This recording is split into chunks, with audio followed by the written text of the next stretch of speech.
बच्चों स्वागत है आपका मैथ वाले गुरुजी चैनल पर। बच्चों आज की इस वीडियो में मैं कक्षा 10 के बच्चों के लिए जो है वो न्यू बैच स्टार्ट कर रहा हूँ बच्चों। ठीक है, जिसमें आपको पूरा हर एक चैप्टर के डिटेल से वीडियो आपको मिलेगा बच्चों। ठीक है, तो आज के इस चैप्टर में मैं शुरू करूँगा सबसे फर्स्ट चैप्टर वास्तविक संख्याएँ। ठीक है, वास्तविक संख्याएँ में यहाँ पर आपको बच्चों प्रश्नावली 2 प्रश्नावली देखने को मिल जाएगी। ठीक है बच्चों, तो डिटेल में सॉल्व करके हर एक चीज़ बेसिक चीज़ कॉन्सेप्ट सब चीज़ डिटेल में बताऊंगा बच्चों। ठीक है, तो आप लोग वीडियो को पूरा देखना। और देखो पढ़ने का जो सबसे बड़ा तरीका बढ़िया तरीका है वो मैं बता रहा हूँ आपको। ऑनलाइन यूट्यूब पे अगर आप पढ़ रहे हैं, मेरी वीडियो को देख रहे हैं या किसी और की वीडियो को देख रहे हैं, तो पढ़ने का सबसे अच्छा तरीका ये है बच्चों कि आप क्या करो, सबसे पहले अभी जो मैं आपको पढ़ाऊँगा, ठीक है, उसको वीडियो को एकदम पूरा ऐसे देखते चले जाओ और समझते चले जाओ कि कैसे क्या हो रहा है। ठीक है, उसके बाद फिर दोबारा क्या करो बच्चों, दोबारा फिर वीडियो स्टार्ट करो और दोबारा फिर नोट्स बनाते चले जाओ बच्चों। ठीक है, इस तरीके से आप अपने पढ़ाई को करेंगे और आप नोट्स बनाते जाएंगे तो मेरी गारंटी है कि आप जब आपका एग्ज़ाम होगा 2025 में, ठीक है बच्चों, जब आपका एग्ज़ाम होगा 2025 में तो आपके बहुत अच्छे नंबर आएंगे, इसकी गारंटी मैं ले सकता हूँ बच्चों। ठीक है, तो इस तरीके से अगर आप पढ़ाई करेंगे और मेरे वीडियो के अभी आप जब आप इसके क्लासों को देखेंगे, अभी मैं बताने वाला हूँ, तो जब क्लासों को देखेंगे तो आपको यकीन होगा कि वाकई में इस चैनल पे जो पढ़ाया जा रहा है ऐसा कहीं नहीं पढ़ाया जा रहा बच्चों। तो चलिए मैं ज़्यादा देर ना करते हुए शुरू करता हूँ और आपको हर एक चीज़ें बताता हूँ। देखिए बच्चों, यहाँ पर फर्स्ट चैप्टर है वास्तविक संख्या है। वास्तविक संख्या है तो वास्तविक संख्याएं का यहाँ पर मैं अगर देखें तो प्रश्नावली जो है बच्चों, प्रश्नावली मैं आपको दिखा रहा हूँ।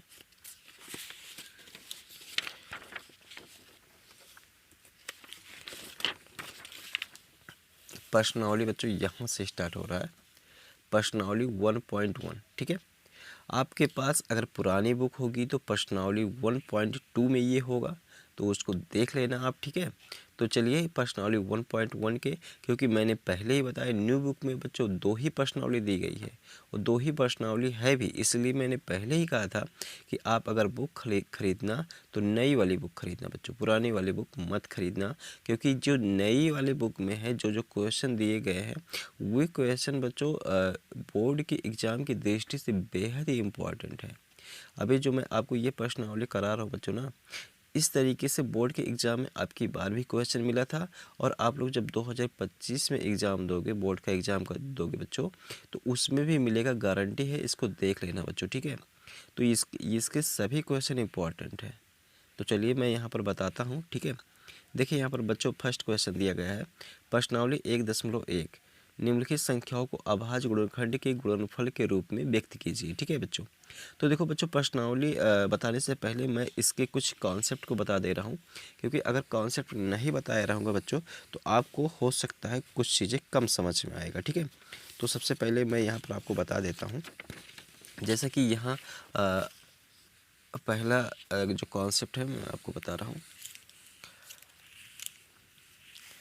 पहले बच्चों जो संख्याएं होती हैं, क्योंकि मैं आप लोग जो ये पढ़ रहे हैं हम लोग चैप्टर, जिस चैप्टर का नाम है वास्तविक संख्याएं, तो जो संख्याएं होती हैं वो 2 प्रकार से होती है बच्चों। संख्या जो होती है वो 2 प्रकार से होती है बच्चों। कौन कौन, ध्यान देंगे यहाँ पर, बहुत आराम आराम से चलूँगा बच्चों ताकि आप लोगों को बहुत अच्छे तरीके से समझ में आए। संख्याएँ 2 प्रकार से होती है बच्चों। एक होती है वास्तविक संख्या है, वास्तविक संख्या है, और दूसरी होती है बच्चों काल्पनिक संख्या है,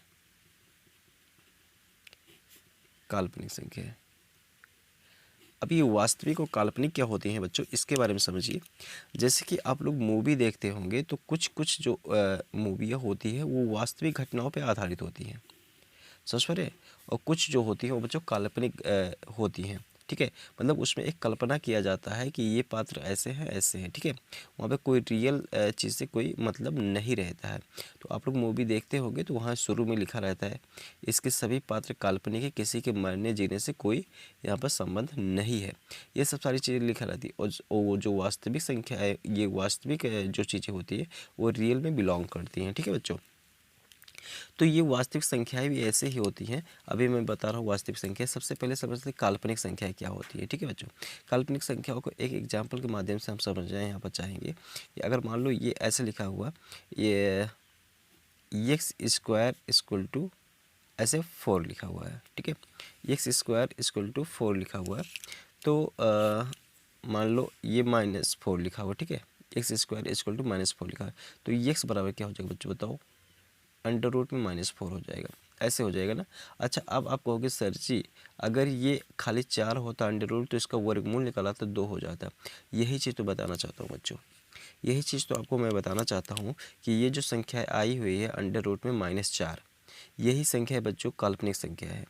अब आपको काल्पनिक संख्याओं के डिटेल से आपको जानकारी बच्चों कक्षा 10 में जब आप कक्षा 11 में जब पहुँचेंगे, सॉरी, जब आप कक्षा 11 में पहुँचेंगे तो आपको काल्पनिक संख्याएँ पढ़ाई जाएगी, इमेजिनरी नंबर। तो वहाँ पर आपको क्या होगा, इस चीज़ के बारे में और भी डिटेल जानकारी मिलेगी। अच्छा बच्चों, अब वास्तविक संख्याएं पे आ जाते हैं। तो वास्तविक संख्याएं क्या होती है, वास्तविक संख्या बच्चों परिमेय संख्या और अपरिमेय संख्याओं का क्या होता है, कम्बिनेशन होता है, ठीक है। वास्तविक संख्याएं परिमेय संख्या और अपरिमेय संख्याओं को मिला के बनती हैं बच्चों वास्तविक संख्या, ठीक है। अपरिमेय संख्या, इन दोनों को मिला के बनता है बच्चों वास्तविक संख्या, ठीक है। अब ये परिमेय संख्या क्या होती है, अपरिमेय संख्या क्या होती है, ये हम सब समझेंगे अगली प्रश्नावली में। इस प्रश्नावली में जो मेन इंपॉर्टेंट है उसको हम बता रहे हैं, ठीक है बच्चों। वहाँ यहाँ पर इस प्रश्नावली में जो मेन कॉन्सेप्ट है उसके लिए ये है कि बच्चों आपको समझना है कि भाज्य संख्या क्या होती है। भाज्य संख्या जिसको इंग्लिश में बोला जाता है बच्चों कंपोजिट नंबर, कंपोजिट नंबर, ठीक है। ये क्या होती हैं और अभाज्य संख्याएं क्या होती हैं, इस चीज़ के बारे में आपको डिटेल में यहाँ पर जानना है। तो मैं यहाँ पर बता रहा हूँ, देखें अभाज्य संख्या, दूसरा क्या है अभाज्य संख्याएं, ठीक है। इसकी इंग्लिश जो होती है वो होता है प्राइम नंबर बच्चों, प्राइम नंबर, ठीक है। अब ये भाज्य संख्या समझते हैं, ऐसी संख्याएं जिसके, ऐसी संख्याएं जो एक और स्वयं के अलावा किसी और संख्या से विभाजित होती है, ठीक है। ऐसी संख्याएं यहाँ पर मैं लिख दे रहा हूँ ताकि आप लोग को और थोड़ा सा क्लियर हो सके, ठीक है। ऐसे हम लिख सकते हैं कि ऐसी संख्याएं जो एक व स्वयं के अलावा और संख्या से विभाजित हो जाती है या होती है, भाज्य संख्या कहलाती है बच्चों, भाज्य संख्या कहलाती है, ठीक है। जैसे यहाँ पर भाज्य संख्या क्या हो जाएगी बच्चों, 4, 6, 8, 9, 10, 12, 14, 15 ऐसे डॉट डॉट, ये सभी कैसी संख्या है, भाज्य संख्या है, ठीक है। इसके अपोजिट में यहाँ पर हो जाता है अभाज्य संख्या। ऐसी संख्याएं बच्चों जो केवल एक व स्वयं से विभाजित होती है,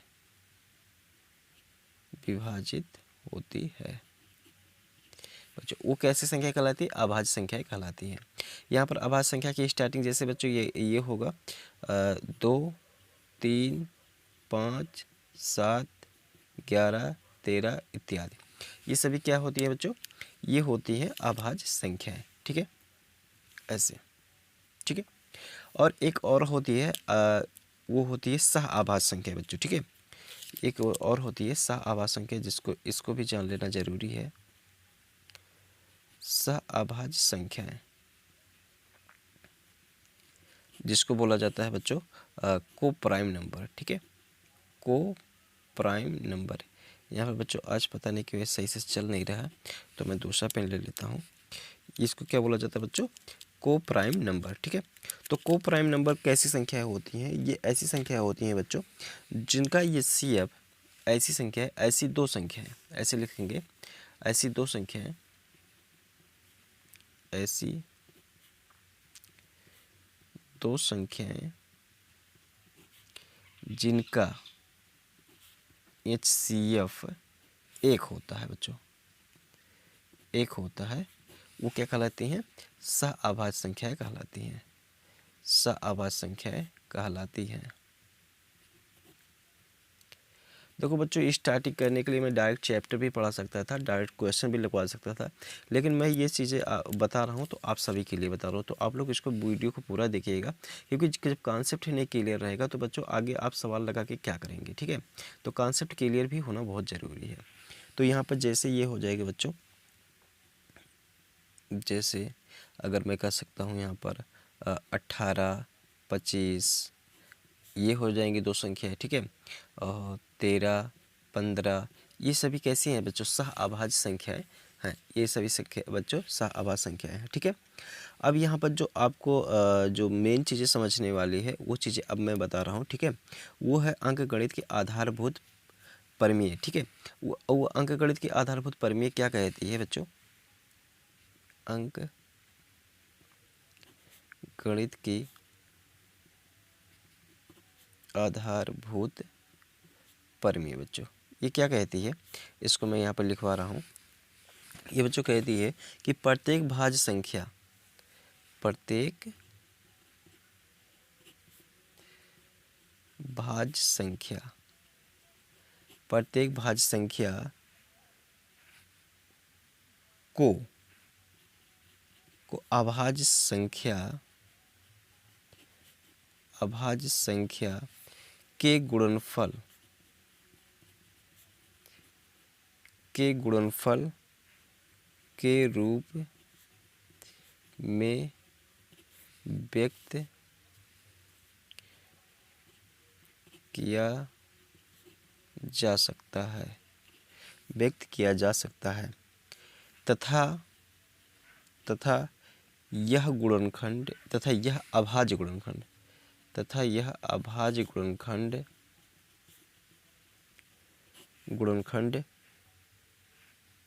गुणनखंडों के आने वाले क्रम के बिना अद्वितीय होता है, अद्वितीय होता है। अभी समझा रहा हूँ बच्चों इसको, ठीक है। देखें इसका क्या मतलब है, समझिए।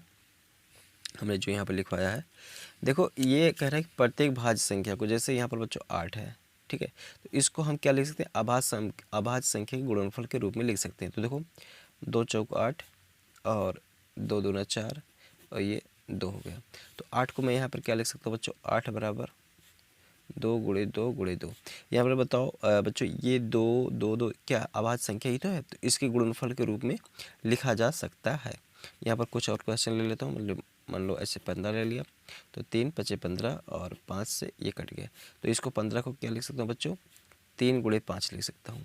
अब इसको जो है ये चीज़ें जो कह रहा है कि आने वाले क्रम के बिना अद्वितीय होता है, मतलब ये क्या होगा? इसके क्रम तो चेंज हो सकता है लेकिन इसके अलावा और कोई नहीं आ सकता है।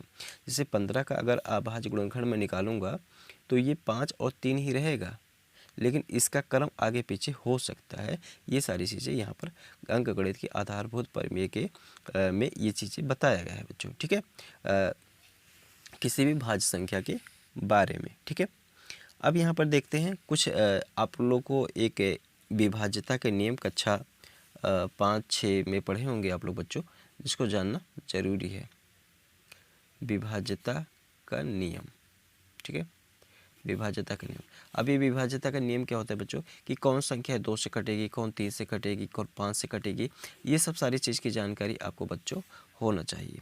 अगर ये सब चीज़ की जानकारी आपको नहीं है बच्चों तो आपको थोड़ा सा सवाल लगाने में थोड़ी सी कठिनाई हो सकती है। ठीक है, तो सबसे पहले इस चीज़ की विभाज्यता का नियम जरूर जान लें। ठीक है, अगर आपको नहीं आएगा, बहुत आपको समस्या हो कि विभाज्यता का नियम जानने में, तो आप कमेंट करके बताएंगे, मैं उसका वीडियो बना के डिटेल में बता दूंगा कि कौन संख्याएं किससे विभाज्य होती है। तो चलिए आगे बढ़ते हैं प्रश्नावली की तरफ बच्चों। ठीक है, तो देखिए यहाँ पर प्रश्नावली 1.1 है। ठीक है, जिसमें पहला क्वेश्चन दिया गया है, निम्नलिखित संख्याओं को अभाज्य गुणनखंडों के गुणनफल के रूप में व्यक्त कीजिए। सबसे पहले ही यहाँ पर दिया गया अभाज्य गुणनखंडों के गुणनफल के रूप में व्यक्त कीजिए। ठीक है, जो चीज़ें हमने बताया यहाँ पर आया कि नहीं आया बच्चों। ठीक है, तो ये चीज़ें आया हुआ है। अच्छा, ये क्वेश्चन जो है बच्चों एग्जाम की दृष्टि से बेहद ही इंपॉर्टेंट है, तो इस क्वेश्चन को बढ़िया से तैयार करना है। ठीक है, तो देखिए फर्स्ट क्वेश्चन में दिया गया है 140, यहाँ पर पहले में दिया गया है 140। तो यहाँ पर है फर्स्ट क्वेश्चन 140। जैसे मैं बता रहा हूँ बच्चों डिटेल में, वैसे ही आप अपनी कॉपी में नोट्स बनाएंगे और ऐसे ही बोर्ड की कॉपी में भी लिखेंगे बच्चों। ठीक है, देखिए बच्चे 140 का यहाँ पर हम निकालेंगे अभाज्य गुणनखंड। तो 140 ऐसे यहाँ पर हल लिखेंगे बच्चों, एकदम ऐसे ही नोट्स आप बनाना और ऐसे ही बच्चों आप बोर्ड की कॉपी में भी लिखोगे 140। तो देखो ये बच्चों 140 किससे कटेगा, 2 से कटेगा। तो 2 7 14, यहाँ पर 0 हो गया, 2 3 6 और 2 25 10 यहाँ पर हो जाएगा। फिर ये 5 से कटेगा बच्चों, 5 7 35 और फिर ये 7 से कटेगा। इस तरीके से 140 का जो अभाज्य गुणनखंड आ गया, 140 का जो अभाज्य गुणनखंड आ गया वो 2 गुणे 2 गुणे 5 और गुणे 7 हो जाएगा। और इसको 2 पावर 2 लिख सकते हैं, 5 और गुणे 7 लिख सकते हैं। तो 140 का इस तरीके से ये अभाज्य गुणनखंड आ गया। ठीक है, ये हो जाएगा आंसर। ठीक है, अगला क्वेश्चन देखते हैं। तो अगला क्वेश्चन यहाँ पर लगवाता हूँ मैं। अगला क्वेश्चन क्या है, 156। तो 156 यहाँ पर ऐसे लिखूँगा बच्चों, हल मैं डायरेक्ट करवा रहा हूँ। तो इसको ऐसे बनाएंगे और इसको देखते हैं कौन सा संख्या से कटेगा। तो ये 2 से कटेगा क्योंकि लास्ट में 6 है। एक चीज़ ध्यान रखना बच्चों, अगर किसी भी संख्या के लास्ट में 0 2 4 6 8 है तो वो संख्या 2 से कटेगी। तो इसको 2 से काटते हैं। तो 2 7 14 और 2 8 16, फिर ये 2 से कटेगा। तो 2 3 6 और 2 6 18 हो जाएगा बच्चों, 2 9 18 हो जाएगा 9। फिर ये 3 से कटेगा, 3 1 3 3 3 9, फिर ये 13 से कटेगा, ऐसे हो जाएगा। ठीक है, तो इस तरीके से यहाँ पर जो इसका अभाज्य गुणनखंड हो जाएगा वो हो जाएगा 156 बराबर 2 गुणे 2 गुणे 3 और गुणे 13। इसको जो मैं लिख सकता हूँ वो 2 पावर 2 3 इंटू 13 लिख सकता हूँ। तो 156 का ये अभाज्य गुणनखंड आ गया बच्चों। ठीक है, ऐसे। ठीक, तो ये आंसर हो गया। ठीक है, अगला क्वेश्चन देखेंगे। अगला दिया है बच्चों 3825, 3825। तो यहाँ पर तीसरा क्वेश्चन मैं बता रहा हूँ 3825। तो इसका हल ऐसे लिखेंगे, आप अपने नोट्स भी ऐसे ही बनाएंगे साफ सुथरा। तो 3825 ऐसे। तो देखें अब इसको बच्चों ये लास्ट में 5 है तो 5 से कटेगा ये। तो 5 और 5 7 35 हो जाएगा बच्चों। यहाँ बचेगा 3 और 2 तो हो जाएगा, और 5 6 30 और 5 5 25 ऐसे हो जाएगा। फिर इसको 5 से काट लो, 5 1 5 हो जाएगा और यहाँ बचेगा 26। तो 5 5 25 और 5 दिया 15। ठीक है, अब ये 3 से कटेगा अभी। तो 3 5 15 और 3 1 3। फिर ये भी ये 3 से कटेगा बच्चों। तो 3 1 3 और 3 7 21 हो जाएगा। फिर ये 17 से कट जाएगा तो 17 1 17 हो जाएगा। इस तरीके से यहाँ पर जो आ जाएगा 3825 का जो अभाज्य गुणनखंड आ जाएगा वो हो जाएगा 3 गुणे 3 और गुणे 5 और गुणा 5 और गुणा 7। ठीक है, इसको जो हम लिख सकते हैं वो 3 पावर 2 और 5 पावर 2 और गुणे 17 लिख सकते हैं। 3825 इसको ऐसे लिख सकते हैं बच्चों। ठीक है, तो इसको ऐसे आप इसको ब्रैकेट में बंद कर देंगे ताकि ये देखने में थोड़ा बढ़िया लगे, ठीक है, और एग्जामिनर को आसानी समझ में आ जाए। तो इस तरीके से ये हो जाएगा, ठीक है। अगला क्वेश्चन देखें। अगला क्वेश्चन चौथा नंबर में है क्वेश्चन बच्चों। चौथा नंबर में क्वेश्चन क्या दिया हुआ है? चौथा नंबर में दिया हुआ है 5005। तो 5005 देखते हैं यहाँ पर। 5005, तो इसका हल यहाँ पर हो जाएगा। तो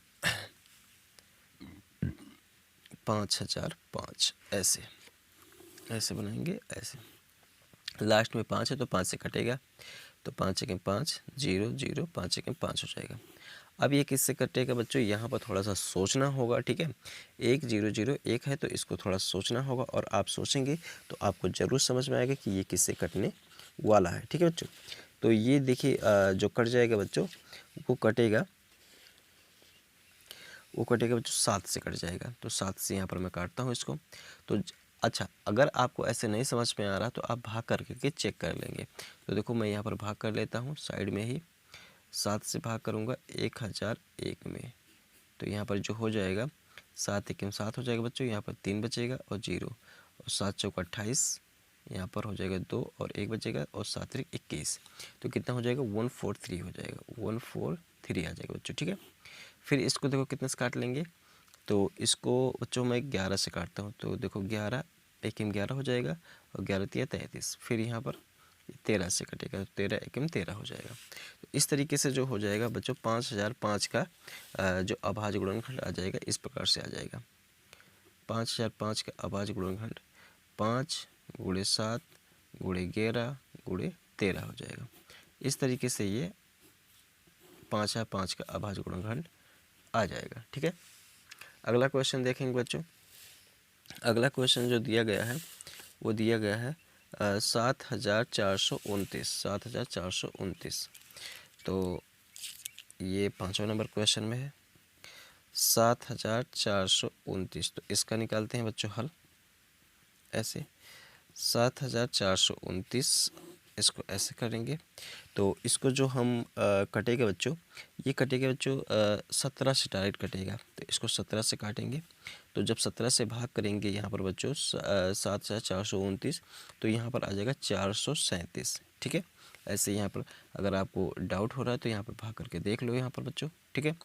ये देखो, तो 17 7 चौके 68, 4 बार गया, ऐसे यहाँ पर आया, और 6 ये कट गया, और उसके बाद 7 51, 7 51 हो जाएगा बच्चों, ऐसे। यहाँ पर 1 बचा, यहाँ पर 1 बचा, और 17 7 119। तो यहाँ पर 119 हो जाएगा। तो यहाँ कितना गया बच्चों? 437 बार ये चला गया, ठीक है। उसके बाद फिर आगे देखेंगे 17, यहाँ 19 बार फिर ये चला जाएगा। तो 19 से जब ये भाग करेंगे तो बच्चों यहाँ पर 23 बार चला जाएगा, ठीक है। अब ये 23 फिर ये स्वयं से कट जाएगा। तो ये क्वेश्चन बच्चों थोड़ा सा इम्पॉर्टेंट है, क्योंकि यहाँ पर आपको सोचना पड़ेगा कि 7429 कौन सी संख्या से कटेगा। तो इस संख्या को बच्चों यहाँ पर सॉल्व कर करके प्रैक्टिस कर लेंगे, ठीक है। तभी ये मान लीजिए कि आप मैथ में आगे हो पाएंगे। अगर आप मैथ में आप प्रैक्टिस नहीं कर रहे तो आपका कुछ नहीं हो सकता, चाहे जो हो जाए, चाहे जो भी पढ़ा दे वो कितना भी अच्छा पढ़ा दे बच्चों, ठीक है। अगर आपकी मैथ में खुद प्रैक्टिस नहीं है तो चाहे जो हो जाए आपको आएगा नहीं। तो देखो यहाँ पर 7429 है, जिसका यहाँ पर आया हुआ है अभाज्य गुणनखंड 17 × 19 और × 23, ठीक है। तो ये आंसर हो जाएगा बच्चों, ठीक है। ये आंसर हो जाएगा, ठीक है।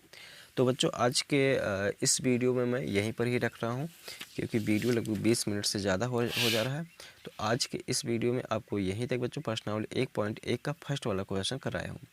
अगले आपको वीडियो में जो है प्रश्न इसके आगे के क्वेश्चन करवाए जाएंगे।